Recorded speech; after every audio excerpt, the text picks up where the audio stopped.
Hey, come, tell me the story again. What about the baby doll? Baby friend?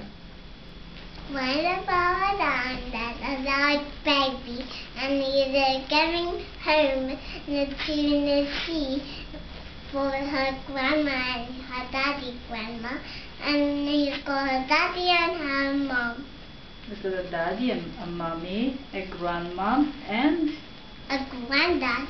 yes, and a brother And a brother. called Bogdan. Nu e. Nu-i așa? Cum nu e așa? Așa e. Nu-l cheamă pe băiat Bogdan? It was called Peter. Was what? Peter. I don't understand that. Peter. Gigi? I don't know what that is.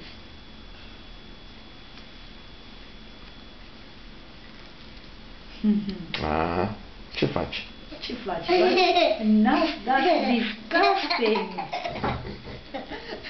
Nasul nasul contrabasul. Se poate?